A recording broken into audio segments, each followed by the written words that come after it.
peace must be our goal and our guide. And all that we strive for as a human family, dignity and hope, progress and prosperity, depends on peace. But peace depends on us.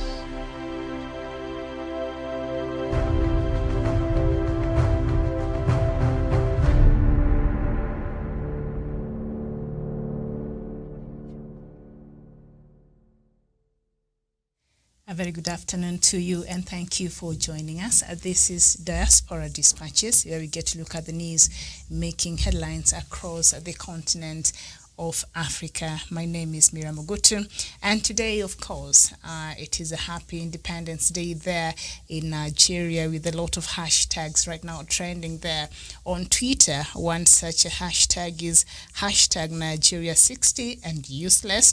The other one is Nigeria at 60, and the other one is hashtag Independence Day. So I don't know under which hashtag you tweeted today. If you're coming from Nigeria, thank you so much. And today that will be our main topic of the day. So let's just get through some of the headlines very, very quickly, and then we get into the business of the day. And particularly, we shall be concentrating on President Muhammadu Buhari's speech today, as Nigeria marks 60 years of independence. Did you get an opportunity to hear that speech? Do you know what it is about? Please, what stood out for you?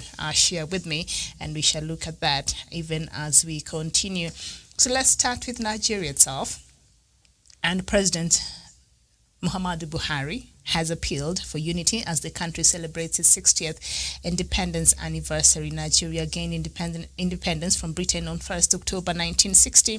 7 years later, a civil war erupted as the southeastern region tried to form the breakaway Biafran state. Millions of people are believed to have been killed before the war ended in 1970s. Tensions have persisted between the north and south, and there have been rivalries between ethnic groups. President Buhari, while giving his speech today, promised to consolidate Nigeria's democracy and called for patriotism. The president suggested that Nigeria's population, now around 200 million and projected to be the third highest in the world by 2050, is both a challenge and an asset to the country. The president said Nigeria's revenues also dropped by 60% this year, largely due to the fall in global oil prices in the wake of the coronavirus pandemic. We go to Sierra Leone, where in a furious response, Sierra Leone's former President Ernest Bai Koroma has said that allegations of corruption made against him are without merit and that are politically motivated, charade, are calculated to destroy his reputation. A report looking into corruption in the countries under President Koroma identified 111 individuals consisting of former heads of parastatals, bankers and businessmen as people of interest. As a consequence, the government has imposed a travel ban on the ex-president and several other former officials. We move to Tanzania, where the U.S. ambassador to Tanzania, Donald J. Wright, has expressed concern over increased tension ahead of the general election. He is the latest envoy to urge for free and fair elections in the East African country. Mr. Wright urged all political parties to commit to a peaceful election, as saying he had received reports of politically motivated violence. Tanzanians will head to the polls on the 28th of October, and of course the opposition has accused President John Magufuli of planning to rig the election. And in September, 10 foreign missions in Tanzania called for a free and fair election amid concerns by rights groups about increased repression of opposition parties and non-governmental organizations.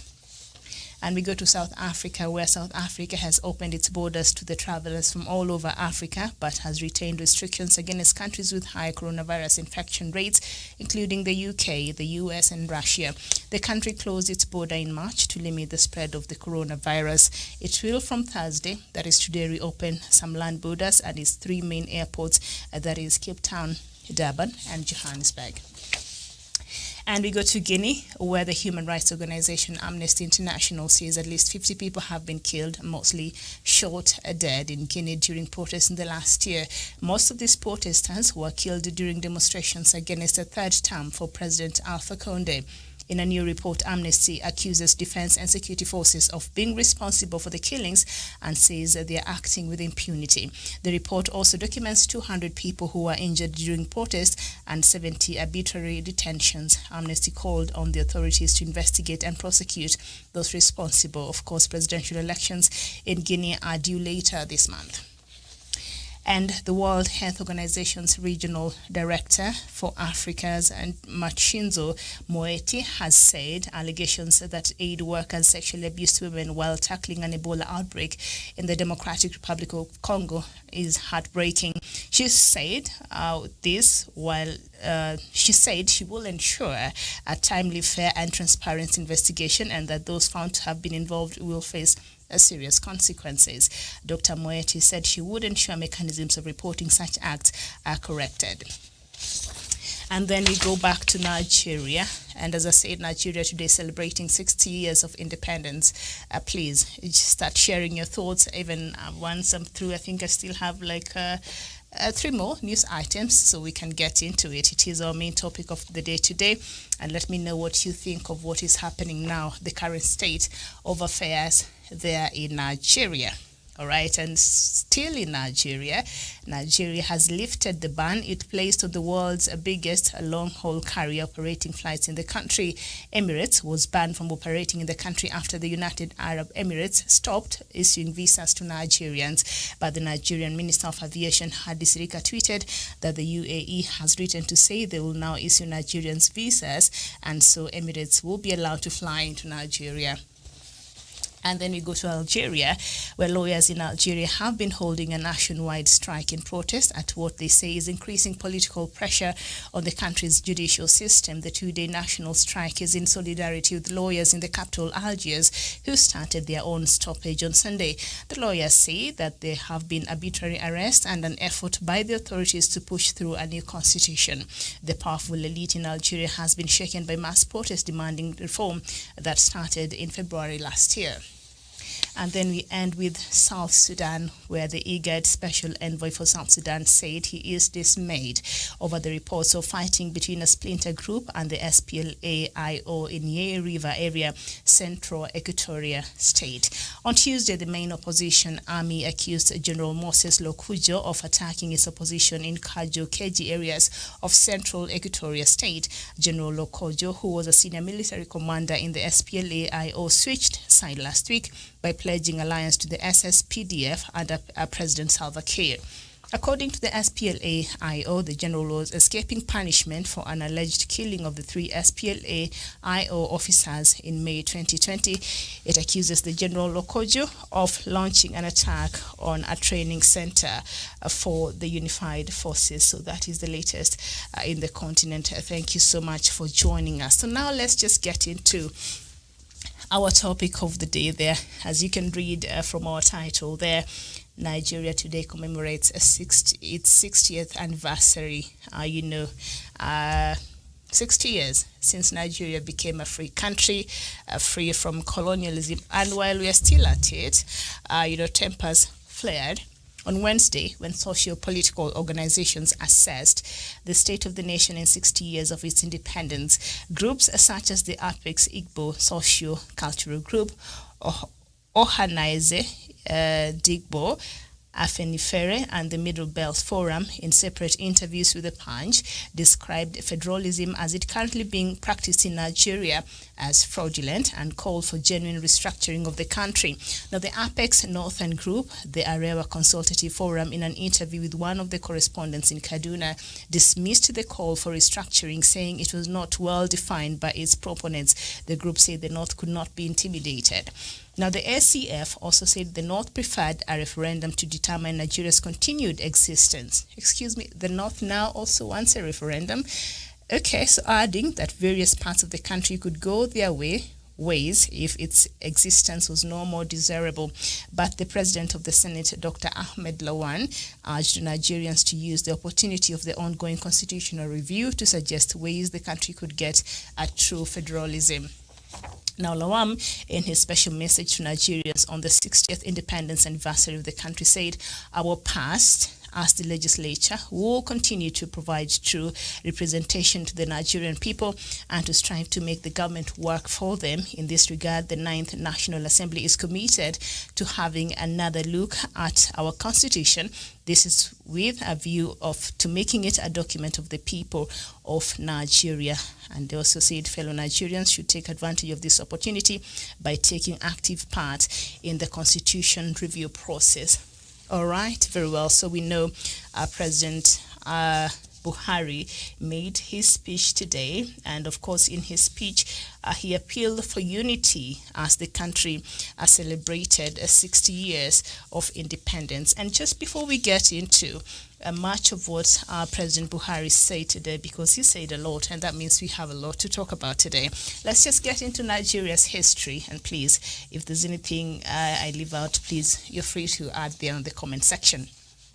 And of course, Nigeria got its independence 6 decades ago, the 1st of October 1990.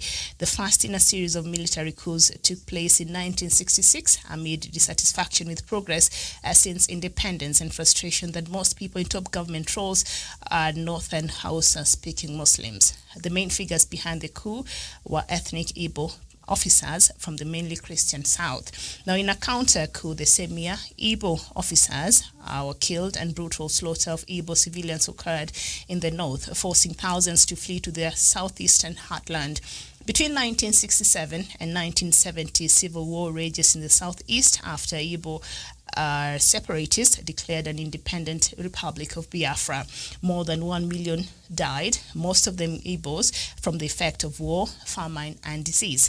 In 1975, General Yakubu Gowon is overthrown by General Murtala Mohammed, who is assassinated the following year. And General Olusegun Obasanjo takes charge and rules until 1979, when he becomes Africa's first military leader to hand over power to an elected president.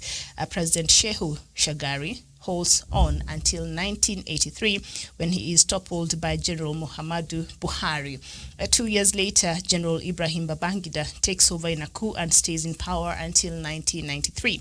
Now, General Sani Abacha takes over in 1993 and rules with an iron fist. And during that year, writer Ken Saro-Wiwa, who I think we've talked about here a couple of times in the show, who fought for a fairer share of the oil wealth for the people of Niger Delta region, is executed in 1995 and after an internationally condemned trial. After Abacha dies in office, Obasanjo returns as a civilian president in 1999, and he is re-elected for a second term. Now, by 2000, a year after civilian rule is restored, 12 states in the mainly Muslim north had reintroduced Islamic Sharia law in parallel to the state and federal legal system. Over the next years, ethnic and religious tensions mount across the country, leading to violence that leaves thousands dead. Now, in 2009, a group known as the Jamatu Ahlis Sunnah Lidawati wal Jihad, known locally as Boko Haram, launched a series of attacks in northeastern Nigeria. After days of clashes between supporters of the group and the military, 800 people are killed, including the leader of Boko Haram, Mohammed Yusuf. And of course, Yusuf's death heads to the group's radicalization and declaration of jihad against the Nigerian state. In 2011, Goodluck Jonathan, a Christian from the south, wins presidential elections against Buhari, the former military ruler from the Muslim north. And rioting breaks out in the mainly northern states, leaving nearly 1,000 people dead in days. And in 2014, Boko Haram kidnaps 266 schoolgirls in Chibok, Borno State, sparking international outrage. And insurgents overran the headquarters of the multinational Joint Task Force, a coalition of the regional armies mandated to fight the insurgency. In January 2015, Buhari beat Jonathan in 2015 elections on pledges to defeat Boko Haram and fight corruption. And of course, last year, 2019, Buhari is re-elected as the president of Nigeria again. So that is where we are. So the two key things that Buhari, pledged when he was running for election there in 2015 is to defeat Boko Haram and also to fight corruption. And if you are Nigeria? What is the scorecard of President Buhari on those two key things that he ran and he said that is what he promised Nigerians that he will do should he be elected? Remember, he went and finished his first term. President Buhari is in his second term, and the key things that he promised in 2015, where if you come from Nigeria, has President Buhari been able to accomplish his key promises to the people of Nigeria? That number one was to fight Boko Haram, and number two is to fight corruption. From where I sit, I think when it comes to Boko Haram, President Buhari has performed very dismal. I think there's nothing to write home about. If anything, Boko Haram has continued to grow in leaps and bounds. And as we talk right now, Boko Haram is stronger than it ever was in the couple of years before that. And even as I was giving you a breakdown of Nigeria's history in a nutshell, of course, there's so much in a country, in the country that is Nigeria. They are 60 years after their independence. So that was just a sneak peek, since independence, and the key things that have been happening in Nigeria in regards to the leadership and the history of the leadership there in Nigeria and where Nigeria is today. So, of course, today President Buhari gave a speech there to commemorate the country's 60th anniversary. And President Buhari mentioned the key things there, and also he castigated the former presidents there of Nigeria. And we know there's one former president that really has been getting on Buhari's nerves, and that will be General Obasanjo there. No love lost there, but he's really been hitting very hard on President Buhari, and a couple of times coming out and saying, hey, I'm still your boss, I'm your elder, I was there as the president of Nigeria, so when I speak, I'm speaking from experience, so perhaps you want to hear what I have to say. And you've seen President Buhari coming and pushing him back and saying, you know what, I'm the president now of Nigeria, and I seem to know what I'm doing here in Nigeria. So let's just look at a part of President Buhari's speech today there. So, President Buhari today admitted that the nation's economy under his watch is in crisis. Oh, wow. Okay. Now, that's good. Because I think the first thing if you want to find a solution for anything is to admit we have a problem. So President Buhari today came out and said, you know what, maybe this, people like former President Olusegun Obasanjo could have been having a point. The country's economy has been in a crisis under his watch. And he, however, claimed the situation is the same with every economy of the world. So look at that, not taking responsibility on the other hand. Buhari said this in his nationwide broadcast to mark the nation's 60th independence celebrations. The president also admitted the various security challenges affecting parts of the country. These are not security challenges. These are serious security issues. And the problem with how President Buhari has been dealing with this runaway insecurity in Nigeria, I think is what really has contributed to the insecurity, growing really, really there, especially when it comes to Boko Haram. We've seen Boko Haram take over a whole part of a highway, whole part of a state. Like, why? We've seen Boko Haram killing and maiming soldiers there in Nigeria. We've seen Boko Haram taking over nearly a section of the country, and President Buhari a lot of times has been very quiet. And earlier this year is when he came out and said, okay, I realize now we have a problem. And he said also that he thought that they had technically defeated Boko Haram. So now he's shocked that Boko Haram is causing all this mayhem, in Nigeria. And we know a couple of weeks ago, even some army officials in Nigeria resigned because they said, they're not well equipped when they go out there to fight against Boko Haram. Boko Haram has more sophisticated weapons than they are. Boko Haram seems to have more well-trained and they're versed in intelligence compared to the Nigerian army. And they've also lost confidence in the army leadership. And that will be the commander-in-chief, that is President Buhari. So a couple of them resigned. And we've seen the security of Nigeria, even the way it is being debated debated in the Senate, the way it's being debated in Parliament there, it's quite interesting, because when you see the leadership there in Nigeria are debating these matters, you can see they're not really out there to find a solution for Boko Haram. And earlier in the year, at the Senate, I think demanded for a response from President Buhari, which was not quite forthcoming there. So this is what President Buhari said. We still face security challenges in parts of the country, while our society suffers from a high loss of moral rectitude, which is driven by unbridled craving for political control.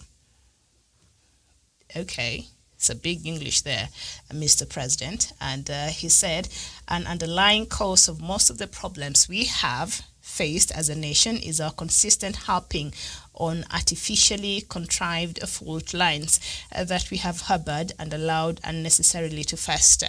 So as I was going through that short history there of Nigeria, and we saw of course, acrimony that has forever existed between the north and the southern parts and all of that, and the ethnic divisions there.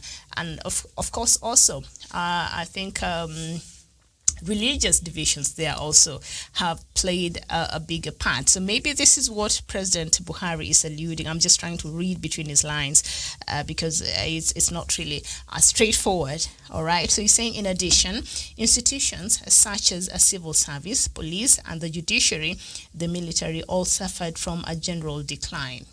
What are you talking about, Mr. President?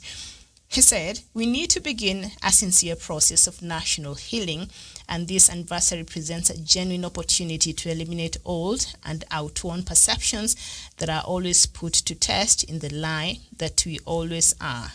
What? So the stereotype of thinking, I'm reading part of the speech by President Buhari today that he gave as he led the country in celebrating 60 years of independence today. So he says the stereotype of thinking of ourselves as coming from one part of the country before seeing ourselves as Nigerians is a key starting point to project us on the road to our deserved nation's evolution and integration. And Buhari knocked his successors in office, saying they did not do what this regime is doing with scarce resources. Buhari, of course, made this claim as he led the nation in marking the 60th independence. And so he specifically called out those who were in charge of the country between 1999 and 2015 when he took over, saying they presided over the destruction of the country. So let me just remind us who were in office during this time that President Buhari is particularly mentioning as the people who presided over the near destruction of the country. And one of the then president that was there is a former President Olusegun Obasanjo, and also the late Omar Yar'Adua, and the former President Goodluck Jonathan, who ECOWAS has chosen to be the chief mediator, to lead the mediations in Mali there between the junta and the civilian side. So these three presidents, Olusegun Obasanjo, who is a hard critic of President Buhari, so I'm not surprised that he is in that list, and also the late Omar Yar'Adua and the former President Goodluck Jonathan. He says, you know, these three presidents between 1999 and 2015, they did a lot of harm to the country. Matter of fact, they almost brought the country to its destruction there.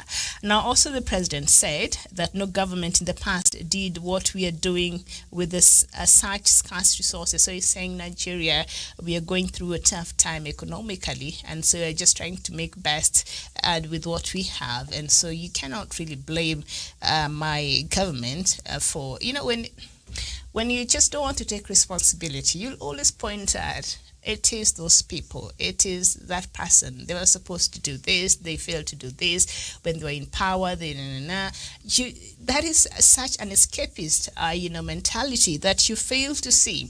All right, fine, they were there between this period and this period, they had their time. Now I have my time as the president of Nigeria.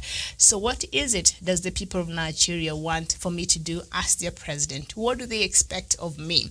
What are their urgent needs? What are their urgent requirements? requirements? What are the urgent ones? As the commander-in-chief of the armed forces in Nigeria, what is my responsibility? Can I assure my people that they are safe? So instead of looking at what it is that he's supposed to be doing there as a president of Nigeria, he's now laying blame on the people who were there in the past, regardless of whatever it is that they did as president. You are now here, Mr. President, so you have an opportunity to leave your own legacy. So blaming the people who were there 10 years ago, 20 years ago, will not serve Nigerians any good, if anything. So now, all right. So he said that, of course, no government in the past did what we are doing with the such scarce resources. And he also added that we have managed to keep things going in spite of the disproportionate spending on security. What are you talking about, disproportionate spending on security? The army generals there are resigning because they're saying we don't even have enough equipment, and whatever we have, Boko Haram has more sophisticated equipment, so we are not able to fight them effectively. So what are you talking about in regards to spending on security? What have you been doing about security? I wish the Nigerian Senate or Parliament would demand and see what is happening, what plan does the president have when it comes to the country's security. Now, those in the previous governments from 1995 to 2015 who presided over the near destruction of the country have now the impudence to attempt to criticize our efforts. Of course, he was referring to none other than the former president Olusegun Obasanjo, who even, remember last year, he wrote this long letter, scathing attack to President Buhari, who was not very amused at all. And even just last month, when he was, I think, launching one of his books there, he also brought in, he continued with his criticism against President Buhari. So President Buhari still seems to be harboring a lot of, he does not like this at all. So he's saying those who were in office between 1999 and 2015, they presided over near destruction of the country, and now they even have, they think they can even, criticize his administration. So he's saying, in the circumstances, a responsible government must face realities and take tough decisions. Like which one, President Buhari? Which tough decision have you taken to ensure that the people of Nigeria are protected, or the people of Nigeria feel safe in their home, in their own, within their own borders, inside their country? He said, I'm a firm believer in transparent, free, fair, and credible elections, as has been demonstrated during my period as a democratically elected president. You can tell me what you think about that.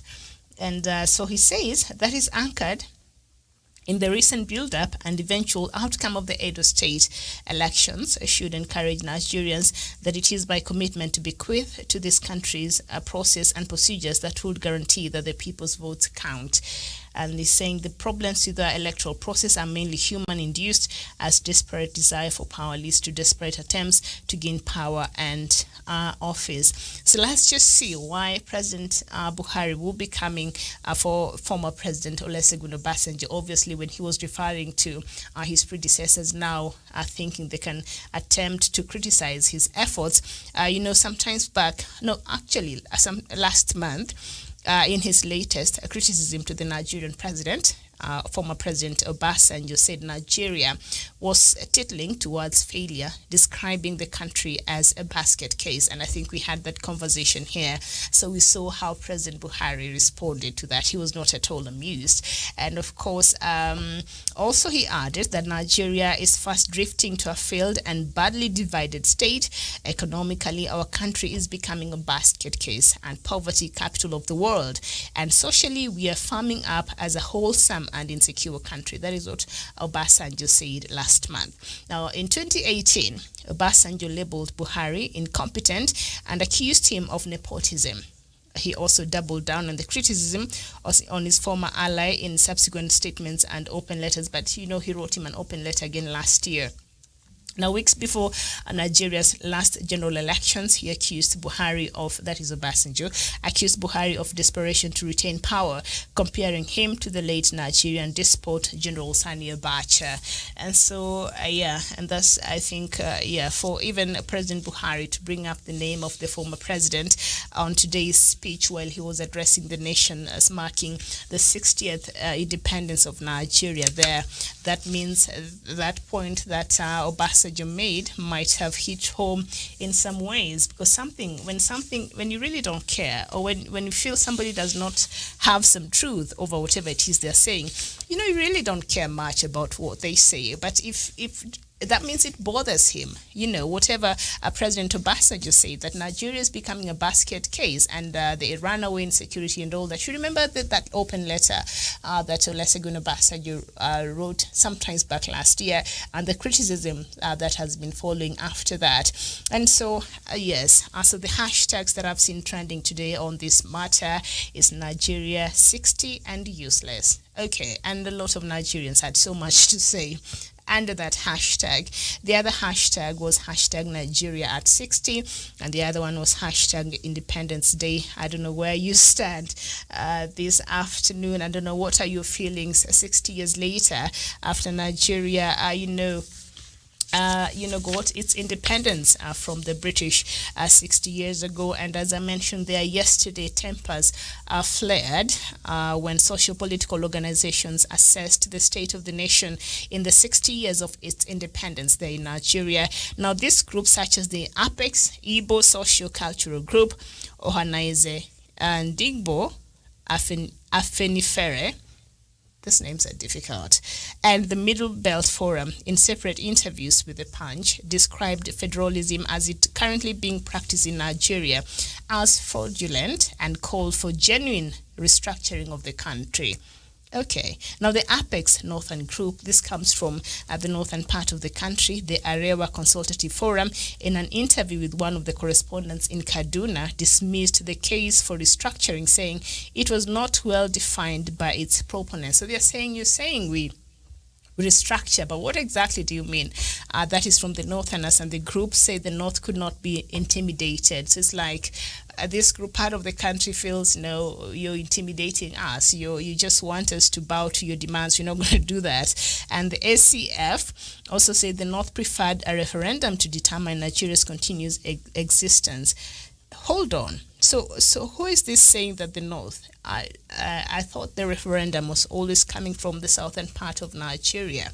The Igbos, Biafrans have been wanting and clamoring for a referendum so that they're able to vote whether they want to stay or be cut off Nigeria. So now, apparently, the North also prefers, and now preferring for a referendum. I don't know how true this is. You can tell me what's really going on there, to determine Nigerians' continued existence, adding that various parts of the country could go their different ways if its existence was no more desirable.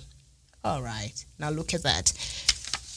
Okay, but the President of the Senate, Dr. Ahmed, urged Nigerians to use the opportunity of the ongoing constitutional review to suggest ways the country could get true federalism. So they all agree.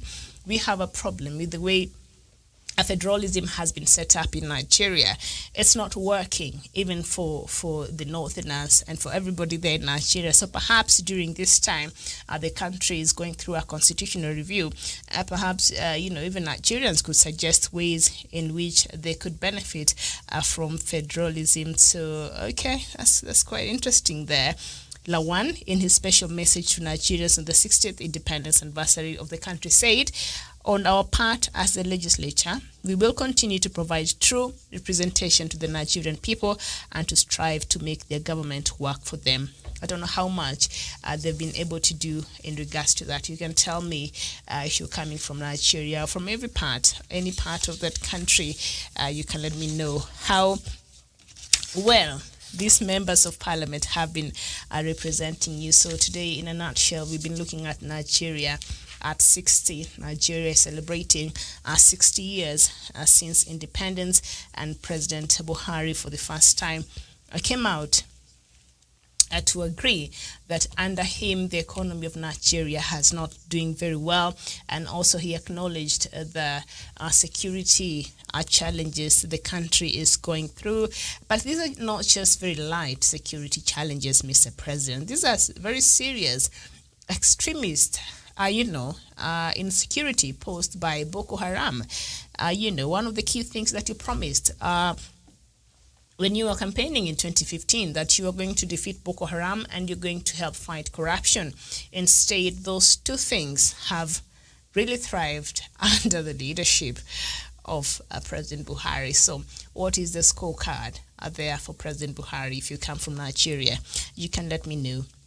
Thank you so much. This has been our Diaspora Dispatches. We'll see each other here tomorrow, and then we can have more conversations over everything else that is happening across the continent of Africa. My name is Miriam Ogutu. A very good afternoon to you.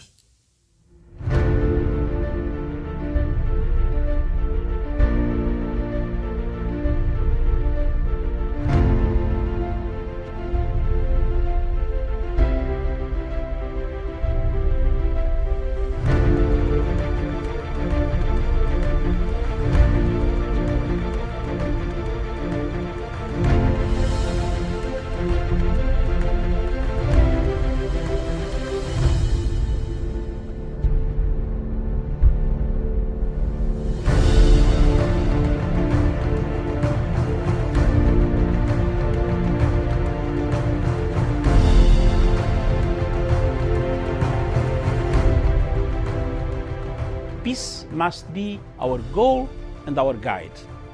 And all that we strive for as a human family, dignity and hope, progress and prosperity, depends on peace. But peace depends on us.